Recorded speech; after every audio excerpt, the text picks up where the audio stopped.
província de Hubei, centro da China. O que um dia foi uma metrópole vibrante, agora é uma cidade de 11 milhões de pessoas em lockdown. A China talvez tenha implementado na região a maior redução de deslocamentos que vimos na história moderna. Por todo o mundo, uma a uma, as cidades foram sendo fechadas. É impressionante a forma exponencial como se propaga. Por isso está todo mundo em alerta. Instalações médicas são levadas ao limite em meio à necessidade urgente de se conter o vírus. Não estamos tentando impedir que o surto chegue. Estamos tentando impedir que chegue depressa. Como foi possível que um coronavírus nunca visto tenha conseguido deixar o mundo inteiro de joelhos? Porque os avanços na medicina não foram capazes de conter o surto. E será que estamos vendo apenas o início de outras pandemias globais potencialmente incontroláveis?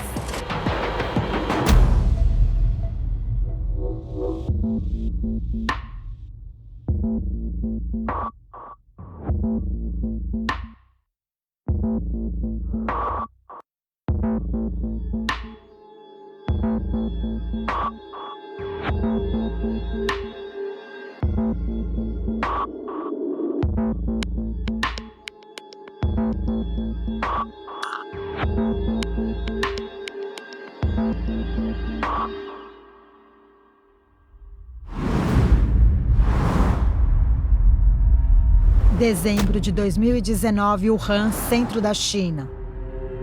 Algo estranho acontecia com os moradores locais. As pessoas estavam adoecendo repentinamente. Pessoas como o pai de Wang Wei. Quando meu pai ficou doente, a gente não se preocupou tanto. Os sintomas que ele tinha eram febre, fraqueza e perda de apetite. E também dificuldade de respirar. Acreditando ser uma gripe de inverno, a família de Wang Wei não quis arriscar e o levou até o hospital. Disseram que era uma provável pneumonia. Mas no hospital havia uma série de casos como o do pai de Wang Wei. E os médicos estavam apreensivos. Em poucos dias, especialistas perceberam que a gripe misteriosa era, na verdade, um novo vírus infeccioso. Um que ameaçava se espalhar rapidamente. Cientistas na China estão investigando se uma nova variedade de vírus é responsável por um surto de pneumonia na cidade de Wuhan. Cientistas em todo o mundo rapidamente entraram em ação num esforço coletivo para entender esse novo vírus, de onde ele vinha, como ele se comportava e, fundamentalmente, o que podia ser feito para detê-lo. No final de dezembro, as autoridades sanitárias de Wuhan relataram 27 casos de pneumonia à Organização Mundial de Saúde. Embora nem todas estivessem em estado grave, as vítimas tinham uma ligação, o que alarmou os pesquisadores. Essa ligação era um mercado atacadista de frutos do mar em Wuhan, onde também ocorria a comercialização de animais silvestres vivos. Todos os pacientes tinham visitado ou trabalhavam lá. Esse é um lugar realmente perigoso. Ele é ideal para a transmissão de um vírus como esse. Os cientistas vêm alertando sobre o perigo desses mercados há pelo menos meio século. Mas qual seria exatamente esse perigo? O perigo seria se, de alguma forma, o vírus dentro do animal pudesse se deslocar entre diferentes espécies e chegasse aos humanos. Doenças zoonóticas são aquelas transmitidas de animais para humanos. Então, nesses mercados, você chega a ter centenas de espécies de animais vivos comercializados sob o mesmo teto. Em sua própria busca por sobrevivência, o vírus está constantemente procurando novas oportunidades de se reproduzir e propagar, o que inclui a busca por novas espécies hospedeiras.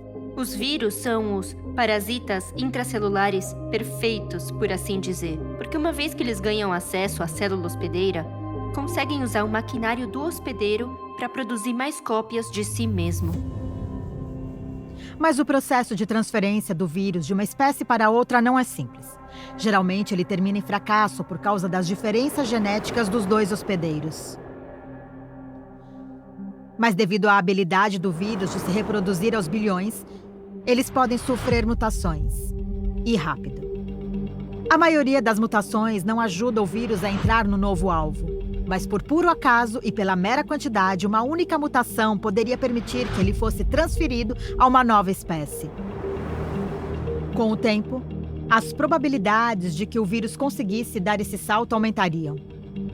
É por isso que mercados de animais são lugares perigosos, porque lá o vírus tem a chance de entrar em contato com muitos animais diferentes. E por tentativa e erro, quando um deles consegue sair, ou acaba infectando um ser humano, ou contaminando todo o mercado através de matéria fecal, urina, sangue, já que alguns animais são abatidos lá dentro.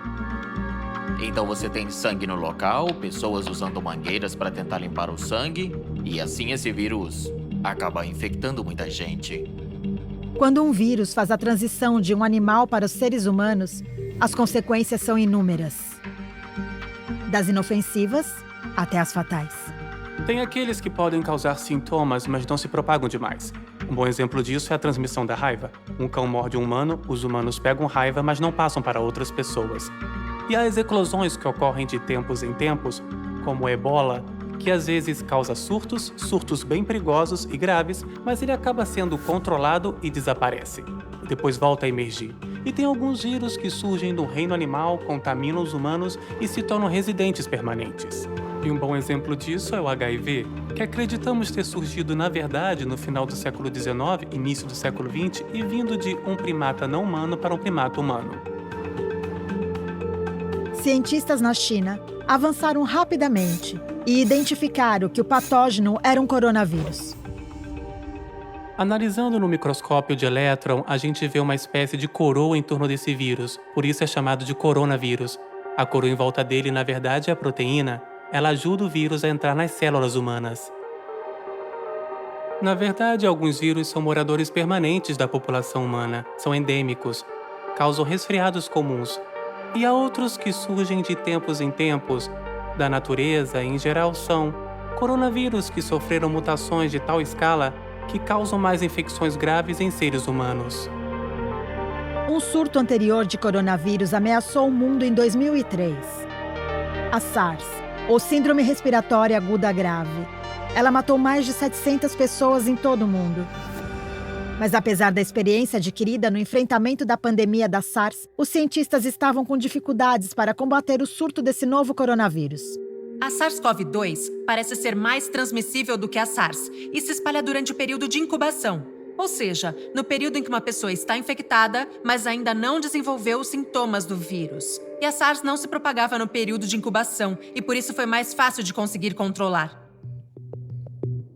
Alguns especialistas à frente da investigação do novo coronavírus localizaram sua origem no mercado de animais de Wuhan. As autoridades chinesas então o fecharam e as amostras retiradas do local sugeriram que, assim como o SARS, o novo vírus poderia ter vindo dos morcegos. Os morcegos são mamíferos únicos. Nós temos cerca de 5.000 espécies vivas de mamíferos. E 20% delas, ou seja, 1 em cada 5 é um morcego. Morcegos são os únicos mamíferos voadores. Eles têm um sistema imunológico muito especial, então não adoecem com o vírus. Felizmente, a transmissão do vírus para o humano é muito raro que aconteça e muito difícil. Então hoje sabemos que a maioria dos vírus que os morcegos carregam e que causam doenças zoonóticas em humanos são através de um animal intermediário. Para alguns, em Wuhan, o foco estava em descobrir qual foi o elo causador. Identificá-lo poderia ajudar a impedir outros surtos. Existe muita especulação sobre esse animal X. Estamos falando aqui muito provavelmente de um vírus no morcego transmitido a um hospedeiro intermediário e nós o chamamos de animal X. A identidade desse animal X foi matéria de ampla especulação. Dos possíveis candidatos, alguns sugeriram uma cobra, outros um civeta e até mesmo um pangolim. As pesquisas ainda são inconclusivas, mas Lin Fawang tem certeza de uma coisa. Você sempre aprende com a experiência, então o mais provável é que esse animal X seja um mamífero.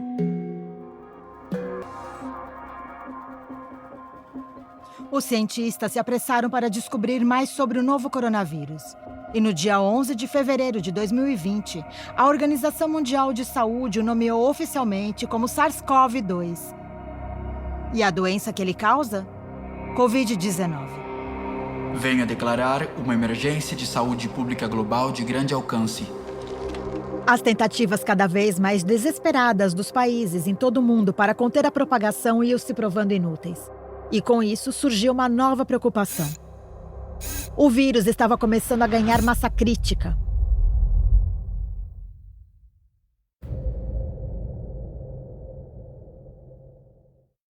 A pneumonia viral atingiu a cidade de Wuhan, no centro da China. Disseram que era uma provável pneumonia? Cientistas na China avançaram rapidamente e identificaram que o patógeno era um coronavírus. O SARS-CoV-2 parece ser mais transmissível do que a SARS. Venho declarar uma emergência de saúde pública global de grande alcance. Agora, coordenando seus esforços, a China e a OMS passaram a compartilhar o máximo de informações possível sobre o novo coronavírus. Eles conseguiram identificá-lo como um novo coronavírus em um período muito menor. Mas mesmo assim, tem muitas coisas que ainda não sabemos. Atualmente, o centro coordenador de todas as informações é a Organização Mundial de Saúde. A OMS pega essas informações às peneiras, busca confirmar a validade delas, e então faz uma análise de risco quase diária com as evidências que possui e então lança as recomendações. São em salas de controle como essa em Manila que a OMS planeja sua resposta. Para que ela dê certo, é crucial que os países compartilhem dados de forma eficiente. Em geral, o que se analisa é quem está doente, por que está ficando doente, como está ficando doente. E então, imediatamente, você começa a tentar descobrir como fazer para impedir a propagação. Uma forma de revelar os segredos de um vírus é analisar seu código genético. Dias após a divulgação do surto, cientistas chineses descobriram a sequência genética do vírus e a dividiram com o mundo. O que é muito importante é que há cerca de 20 ou 30 anos, nós somos capazes de sequenciar o genoma de um novo vírus. Isso significa que podemos entender como os blocos construtivos do vírus estão encaixados. E também podemos dizer muitas vezes de onde o vírus veio e para onde está indo. E uma vez que tínhamos a sequência genética desse coronavírus, foi possível identificar que ele era muito parecido geneticamente. Cerca de 80% de sua constituição genética era parecida à do vírus da SARS. Mas o fato de haver semelhança genética entre vírus da mesma família não significa que eles vão se comportar da mesma forma necessariamente. Quando você tem 20% de diferença, isso é uma grande diferença. Então, sim, eles têm uma ligação. E podemos usar o que aprendemos da SARS para prevenir um novo coronavírus. Sim, podemos usar o conhecimento. Mas eu acho que não podemos apenas transferir o que sabemos da SARS para esse coronavírus. Ainda temos que fazer novas pesquisas. A questão é como esse vírus acaba se manifestando em seres humanos. Em Wuhan, o novo coronavírus causa sua primeira morte. A vítima é um homem de 61 anos que havia visitado o mercado de Huanan. E ainda mais preocupante, cerca de 5 dias depois, sua esposa, que não havia ido ao mercado, também é diagnosticada com o coronavírus. Isso mostrou pela primeira vez que o vírus era transmissível de humano para humano. Uma evolução assustadora. Os vírus podem ser transmitidos entre indivíduos de várias formas diferentes. Alguns vírus são transmitidos através do contato com o sangue. Outros vírus são os que chamamos de aerossóis. Esse vírus é capaz de se conectar a pequenas partículas de poeira no ar e ainda permanecer nessa partícula por muito tempo. Tanto que quando sopra o vento, ele ainda está lá. E pode viajar longas distâncias. E tem a transmissão por gotículas, que é quando você está relativamente perto de alguém e se a pessoa espirrar ou tossir, você pode entrar em contato com essas gotículas e se infectar. As primeiras pesquisas sugeriram que o novo vírus poderia sobreviver fora do organismo por períodos significativos. Ele poderia ficar suspenso no ar por horas e permanecer ativo por dias em superfícies duras como metal. Estava claro para os cientistas que esse novo coronavírus era altamente transmissível. Às vezes, determinado indivíduo tem uma maior capacidade de propagar o vírus do que outros.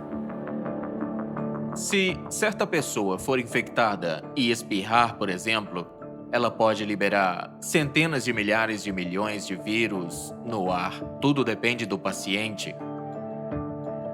Algumas pessoas, quando espirram, só soltam um número pequeno de vírus. Outras soltam um grande número de vírus e chamamos essas pessoas de supercontagiantes. Então, se a pessoa infectar uma ou duas, não é uma super contagiante. Mas se infectar mais de 10, aí sim é super contagiante. Com os casos crescendo muito na província de Hubei e escapando para além de suas fronteiras, o surto escalava rapidamente e se transformava em uma epidemia. A China talvez tenha implementado na região a maior redução de deslocamento que vimos na história moderna e, sem sombra de dúvidas, a maior durante uma pandemia. Da noite para o dia, Wuhan se tornou uma cidade fantasma. Estações de trem, normalmente lotadas de passageiros, agora estavam desertas. Restaurantes e lojas que antes fervilhavam, de repente se encontravam vazias. Ruas e estradas eram bloqueadas, enquanto os moradores de Wuhan se trancavam em suas casas. Quando você lida com surtos de patógenos desconhecidos, com algo que você nunca viu antes, é muito melhor exagerar do que subestimar. É claro que existe o perigo de você ser acusado de errar, mas acho que é muito melhor estar errado que não informar e haver mortes. Conter um vírus novo e virulento não é um trabalho fácil. E essa tarefa fica ainda mais difícil em uma cidade que também é um dos maiores centros de transporte do país. A cidade de Wuhan fica quase no meio da China. E existe uma rede de transporte muito extensa passando por ela. E por isso há um grande número de pessoas que chegam ao aeroporto de Wuhan de várias partes da China e de partes do mundo. Apesar do extraordinário esforço para deixar a cidade sob quarentena, o vírus não foi contido. Aparentemente, ele tinha sua própria técnica para passar incógnito, uma na qual as vítimas não mostravam sintomas nas fases iniciais da infecção, o que ajudou a espalhar o patógeno ainda mais entre as pessoas desavisadas. A taxa de reprodução do surto desse coronavírus foi estimada em cerca de 2,6. Isso significa que uma pessoa é capaz de infectar 2 ou 3 outras pessoas. Como resultado, a propagação pode fugir rapidamente ao controle, principalmente quando algumas pessoas não apresentam sintomas durante o período de incubação do vírus. O novo vírus estava mostrando uma tendência maior a se reproduzir do que até mesmo a SARS. Em apenas 1/4 do tempo, por exemplo, o número de casos da SARS-CoV-2 já era 10 vezes maior. Nós sabemos que o Covid-19 se propaga logo no começo da doença. A SARS se espalhou particularmente em hospitais quando os pacientes estavam mais enfermos e a carga viral era maior. Essa doença é diferente. Nessa, a transmissão é principalmente comunitária e a propagação começa muito cedo, logo nos primeiros dias de doença. Inclusive, já tivemos exemplos de transmissão antes dos sintomas começarem. Aparentemente, não há nada que os cientistas possam fazer. É um vírus altamente esquivo e está sendo transmitido muito mais rápido do que se imaginava. 10 dias antes do lockdown sem precedentes que a China implementou para prevenir a sua propagação, o vírus já havia aparecido em solo estrangeiro.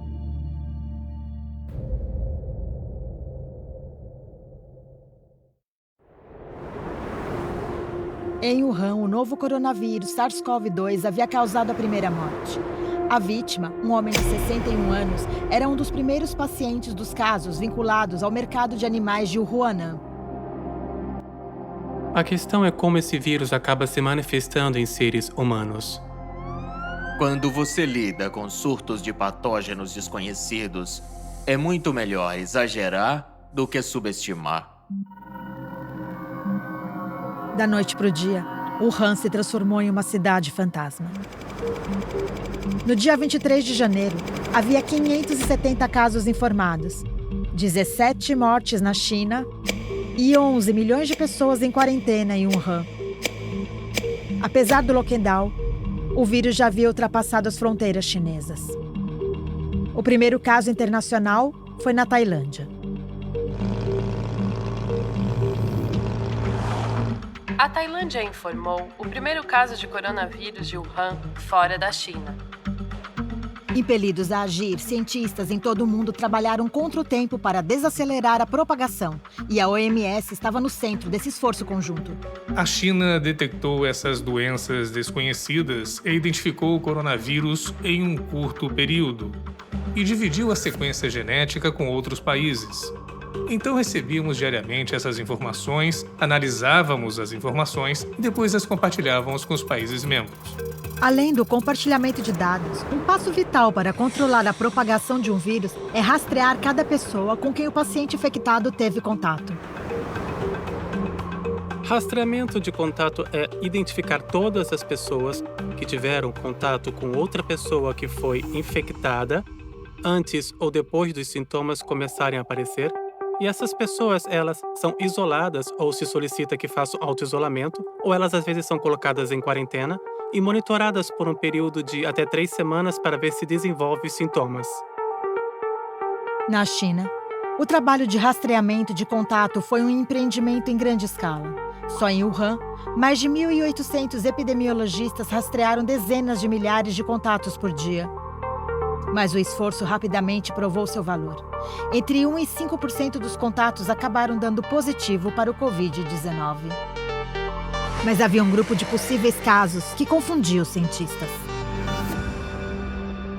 Algumas pessoas que podiam estar infectadas, em algum momento não desenvolveram nenhum tipo de sintoma, nem cansaço, nem dores musculares. Elas eram assintomáticas.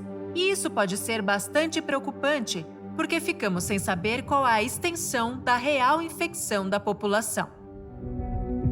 Com a explosão dos casos, governos de todo o mundo deverão prestar mais atenção a um surto local iminente.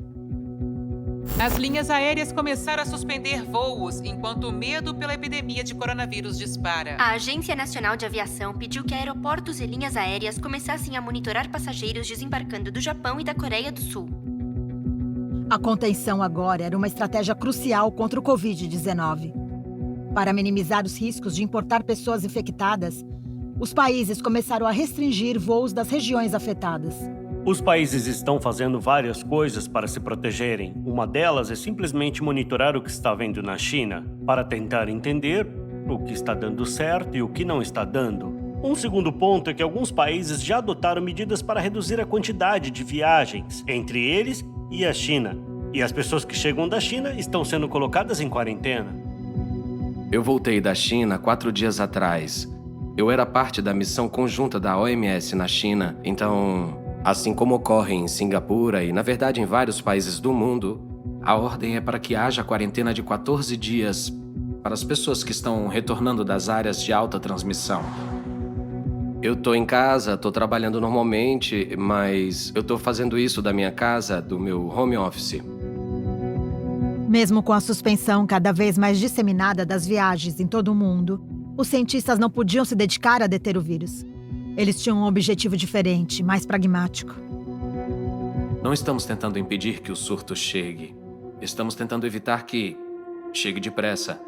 Se ele vier rápido demais, os sistemas de saúde vão ficar sobrecarregados e a taxa de mortalidade dispara quando os sistemas de saúde entram em colapso. A maioria dos sistemas de saúde já opera quase no máximo de sua capacidade, e o surto tinha o potencial de sobrecarregar alguns.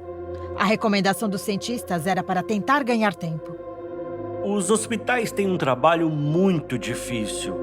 Eles precisam cuidar dos pacientes com segurança, mas também precisam garantir a segurança dos profissionais de saúde. Então eles precisam garantir que haja quartos suficientes para os pacientes. Também precisam de transportes seguros, como ambulâncias. Você precisa de um sistema de saúde, um hospital ou uma clínica que possa cuidar dos pacientes com segurança. Em Wuhan, os hospitais estavam com dificuldades para lidar com o fluxo de pacientes. Liu A, um morador da cidade, teve uma amiga infectada pelo vírus, mas ela não estava recebendo nenhum tratamento médico. Bem no início, quando ela teve os sintomas, ela foi no hospital e o médico a diagnosticou com a doença, mas não conseguiu interná-la no hospital, porque eles estavam muito limitados, de médicos e leitos no hospital. Então a mandaram para casa para ficar de quarentena, mas eu acho que é uma situação especial em que os recursos são muito limitados, né? Com os olhos do mundo voltados para Wuhan, as autoridades chinesas se sentiram impelidas a ampliar seus esforços. Em uma ação sem precedentes, as autoridades construíram e readaptaram 16 hospitais em questões de semanas. Foi graças a esse empenho que pacientes como a amiga de Li Han puderam finalmente receber tratamento médico.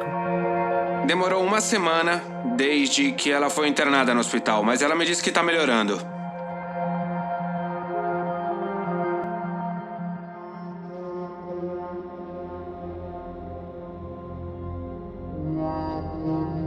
Na fronteira com a China, outro país com uma grande população também estava se preparando para o surto. A Índia, lar de mais de 1 bilhão de pessoas e cuja população só é menor do que a do país vizinho. Em meados de dezembro, quando fomos informados dessa incomum pneumonia que estava se espalhando na China, eu reuni uma equipe de cientistas e disse a eles que precisávamos de especialistas de prontidão. Um mês após o surto, a Índia confirmou seu primeiro caso de Covid-19. Priya e sua equipe não iriam arriscar. Fomos os primeiros a iniciar testes por todo o país. Os 3 primeiros positivos foram detectados aqui. No laboratório de Priya, outra amostra para um possível caso chegou para a testagem. Conhecido como teste PCR, uma amostra, como um muco coletado na garganta, é retirado do paciente. O teste escaneia o material genético dentro da amostra e procura pela presença do RNA do coronavírus. Poucas horas depois, ele aponta se o resultado é positivo ou negativo. Até agora, usa-se principalmente detecção molecular contra o vírus, mas já existem alguns produtos sendo testados na detecção de anticorpos, com os quais você poderia detectar a resposta do anticorpo a esse vírus. E eu acredito que com o tempo poderíamos monitorar uma população inteira. Uma abordagem focada nos anticorpos poderia levar a um melhor rastreamento e a uma maior vigilância do surto em determinada população. Mas enquanto não ocorre, muitos cientistas dependem do teste PCR. A amostra no laboratório de Priya deu positivo. É só mais um passo na aparentemente incontrolável propagação global do vírus. É impressionante a forma exponencial como o vírus se propaga. Por isso está todo mundo em alerta. No início de fevereiro, o número total de casos confirmados tinha aumentado para mais de 31 mil ao redor do mundo, incluindo 638 mortes. E havia outro fato alarmante. Adultos aparentemente saudáveis podiam ser mortos pelo vírus, incluindo um dos primeiros médicos a identificar o surto em Wuhan. O perfil da Covid-19 que se estava estabelecendo era que se tratava de uma doença mais perigosa para certos subgrupos da população. A grande maioria das pessoas que morreram tinha mais de 60 anos. Mas nós também vemos que há um pequeno número de pessoas que se imaginavam relativamente em forma, saudáveis e na faixa dos 30 anos que também morreram. E ainda não se sabe bem por que isso ocorre. Mas com pouco tempo disponível para estudar a Covid-19, ainda havia muitas perguntas que os cientistas não podiam responder. Por exemplo, será que as crianças de alguma forma são menos vulneráveis ao vírus? Na China, crianças de até 9 anos representam apenas 1% do total de infecções. Se isso se trata de um panorama preciso, ou se, por exemplo, a infecção nas crianças é geralmente leve demais para ser detectada, ainda está sendo avaliado. Apesar dos muitos desafios, existe um aspecto da Covid-19 que vem dando alguma esperança aos cientistas: a alta taxa de sobrevivência entre os infectados. O coronavírus parece ser um vírus que se espalha facilmente, mas parece que nesse momento a mortalidade é relativamente baixa. 2%? Essa é a conta. Pode até ser menos porque a gente ainda não considerou todos aqueles que foram infectados, mas não têm sintomas. Geralmente medimos apenas o número de pessoas sintomáticas. Deve haver muito mais gente, possivelmente infectada. Outra abordagem para combater o novo coronavírus envolveu o conceito de imunização de rebanho. Se uma quantidade suficiente de pessoas for exposta ao vírus e então desenvolver imunidade, poderia ocorrer uma interrupção natural na transmissão. Mas quantos casos seriam necessários? E a que custo? E o que também é crucial, essa ideia presume que as pessoas não podem se infectar mais de uma vez. algo que ainda não se sabe. Mas dada a velocidade com que o vírus se propagava, a teoria corria o risco de se tornar realidade. A doença tem uma taxa de transmissão alta, então um grupo pequeno de pessoas é capaz de transmitir a um grupo bem maior. Em um curto espaço de tempo, já seriam milhares de casos. A implementação da imunização de rebanho, no entanto, apresenta vários empecilhos. Os hospitais terão de lidar com uma entrada massiva de pacientes, sobrecarregando recursos médicos já limitados. E a questão de saber se as pessoas realmente se tornam imunes permanece sem resposta. O vírus pode evoluir rapidamente, burlando qualquer imunidade que possamos desenvolver. Esse tem sido o caso de uma das mais persistentes e escorregadias infecções virais que existem e que todo mundo já enfrentou, a gripe comum. Como os nossos sistemas imunológicos conseguirão responder ao novo coronavírus, ainda é um grande mistério. Os humanos não têm imunidade a esse vírus porque nunca foram expostos a ele. Então, quando um novo vírus, como o Covid-19, entra na população humana, todos correm risco. Mas tem uma diferença. A influenza já encontra uma população imune, o que, de alguma forma, suaviza a infecção e não a torna tão violenta quanto um novo vírus que atinge os seres humanos pela primeira vez. Os riscos da inércia coletiva contra um vírus tão novo são imensos. Um estudo do Imperial College de Londres ressalta o tamanho da devastação do vírus e como seus sintomas castigariam a população global se o surto simplesmente tomasse o seu curso. Os pesquisadores estimaram que impressionantes 7 bilhões de pessoas seriam infectadas e 40 milhões morreriam da doença se não houvesse uma intervenção. Mas que, ao se tomar ações drásticas e se reduzir o contato social, esses números certamente poderiam diminuir de forma considerável. Eu não acho que possamos aceitar vítimas de nenhum vírus, então precisamos desenvolver ferramentas contra outras doenças. Doenças como o coronavírus, porque esses são vírus comuns. E se continuarem surgindo, precisaremos da vacina. Enquanto opções novas, não testadas e teóricas estavam sendo consideradas, só restava uma forma concreta de conter a propagação do Covid-19. E essa forma era através de uma testagem agressiva, rastreamento e supressão, mantendo os mais doentes nos hospitais para serem tratados e garantindo que a população continuasse isolada, prevenindo assim uma maior transmissão. Uma combinação dessas estratégias tem o potencial de salvar dezenas de milhões de vidas. Tudo isso enquanto os cientistas correm contra o tempo para criar uma vacina.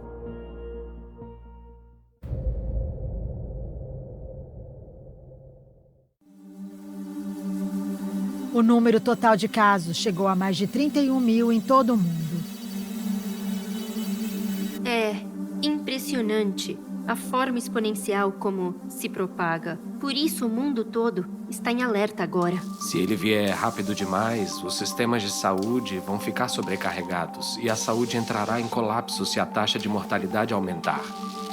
Os humanos não têm imunidade a esse vírus porque nunca foram expostos a ele antes.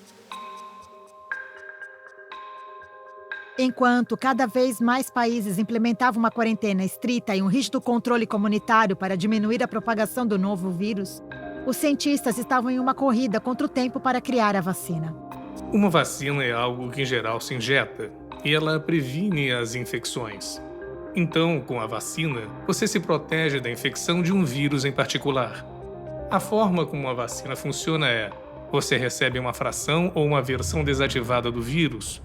Seu corpo cria uma resposta imunológica a ele e ele se lembra disso. Então, se você tiver contato com o vírus novamente, meses ou até anos depois, essa resposta é muito mais rápida e protege você desse vírus. Existem muitos fatores envolvidos na elaboração de uma vacina. Cientistas desse laboratório em Oxford, na Inglaterra, estão focados em criar um antígeno. Um antígeno é a proteína na superfície do vírus que leva o nosso sistema imunológico a reagir. Parte crucial de uma vacina, o antígeno faz o nosso corpo ficar em modo defensivo.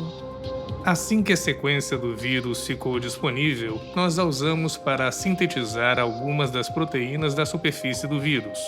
Podemos fazer e purificar a proteína e então disponibilizá-la para empresas que pesquisem vacinas, empresas de diagnóstico ao redor do mundo. Uma vez que o antígeno estiver disponível, ainda há muitos passos científicos complexos na elaboração da vacina, incluindo testes em animais. antes dos testes cuidadosamente controlados em humanos que são realizados para garantir que ela seja segura e eficaz. Só então é possível uma vacina ser oferecida ao público. Existem candidatas à vacina disponíveis, mas elas ainda precisam passar pelo processo de testes antes delas serem consideradas seguras para o uso em qualquer país do mundo. Na busca urgente por uma defesa contra a Covid-19, várias vacinas com formas diferentes de gerar imunidade passaram a ser desenvolvidas. Entre as candidatas está uma projetada com base na característica da proteína perfurante do vírus, que ele usa para se conectar e infectar células humanas. A esperança é que a vacina treine nossos sistemas imunológicos para reconhecer e responder a essas proteínas no vírus. A complexidade da elaboração de proteínas duradouras sugere que só haverá uma vacina para ser administrada na população em alguns meses. A tarefa pode ficar ainda mais desafiadora se considerarmos o fato de que os vírus muitas vezes sofrem mutações. E uma vez que isso ocorre, uma vacina desenvolvida para uma cepa específica de um vírus pode se tornar ineficaz. O vírus sofre mutações na natureza, porque às vezes quando eles se reproduzem, eles cometem um erro. Então isso é conservado no DNA e na genética daquele organismo e continua em futuras gerações. Outra mutação deriva de um rearranjo celular inesperado, que é quando há uma confusão entre dois vírus na mesma célula, e eles acabam combinando seu material de tal forma que gera um novo vírus. Alguns cientistas em Pequim já afirmam que o vírus evoluiu e se dividiu em duas cepas diferentes: a tipo L e a tipo S. Como é a primeira cepa, é mais provável que a tipo S tenha surgido quando o vírus saltou de animais para humanos. A tipo L veio logo depois disso. Mas, de acordo com os pesquisadores, é a cepa mais prevalente. Mas outras vozes, incluindo a Organização Mundial de Saúde, dizem que essas mutações são normais em qualquer vírus e, por isso, são insignificantes. Elas também não parecem afetar a forma como o vírus age e os sintomas que ele causa. Paralelamente à corrida pelas vacinas, um amplo leque de abordagens clínicas era rapidamente testado, incluindo o reposicionamento de remédios já existentes. Essas abordagens incluem algumas estratégias novas, como o uso de plasma sanguíneo dos pacientes recuperados. Em seu sangue, elas apresentam essa molécula chamada anticorpo. Isso pode prevenir um vírus de infectar outras pessoas ou ao menos reduzir os sintomas. Basicamente, você tira o sangue de pacientes recuperados, purifica esse sangue e faz a transfusão para pacientes em tratamento. Mas essa técnica ainda contém vários riscos. E mais pesquisas são necessárias para confirmar o grau de eficiência e de segurança. É muito difícil usar esse tipo de terapia em larga escala e seria difícil imaginar como poderíamos tratar milhares de pessoas dessa forma. Uma outra abordagem proposta pelos médicos envolve antivirais, uma classe de medicamentos que combate o vírus ao suprimir sua habilidade de se reproduzir dentro do hospedeiro. Se pudermos encontrar um tratamento antiviral que funcione, então isso com certeza vai mudar todo o panorama, porque se tivermos um tratamento para a doença, então obviamente o impacto na propagação vai ser diferente. Em Wuhan, alguns dos primeiros pacientes a ficarem em estado grave começaram a se recuperar. Ao receber suporte respiratório e uma série de injeções de anticorpos para auxiliar seu sistema imunológico, o pai de Wang Wei passou a ter esperança. Durante o tratamento, ele conseguiu respirar sozinho e passou a comer melhor. O pai de Wang Wei recebeu alta e voltou para casa, mas seus pais continuaram cautelosos. Desde que o meu pai deixou o hospital e veio para casa, ele e minha mãe estão ficando em quartos separados. Eles estão mantendo a energia positiva. No geral, estão felizes, já que o tratamento foi um sucesso. O pai de Wang Wei teve sorte de sobreviver graças ao tratamento médico usado para combater os sintomas. E enquanto o mundo espera uma vacina, mais soluções práticas imediatas passaram a ser implementadas. Lavar as mãos minuciosamente com sabonete ou usar gel higienizante para as mãos se tornou mantra na prevenção da propagação do vírus. O rastreamento de contato foi intensificado com casos suspeitos colocados sob quarentena. Para o resto das pessoas, A distância social foi encorajada com o intuito de limitar a propagação do vírus. E em alguns países, o governo impôs o toque de recolher. Sabe, essa é uma doença que se espalha através da comunidade. E por isso a solução está na comunidade. E ela precisa ser honesta. Se você for procurado ou colocado em quarentena, por favor, obedeça. Siga a etiqueta ao tossir. Pratique o distanciamento social. O distanciamento social foi considerado uma estratégia crucial para achatar a curva da pandemia. Devido à escala exponencial com que o vírus se espalha, até mesmo uma redução parcial no contato entre as pessoas pode levar a uma grande queda na transmissão. Se uma pessoa infecta outras 2,5 pessoas em média, após 30 dias, cerca de 406 pessoas terão sido infectadas pelo caso original. Mas se o distanciamento social puder reduzir apenas a metade o número de transmissões a partir do primeiro dia, após 30 dias, somente 15 pessoas estariam infectadas. Existem muitas coisas que a comunidade pode fazer para combater o vírus. Na verdade, o engajamento das pessoas pode ser mais um aspecto dessa luta.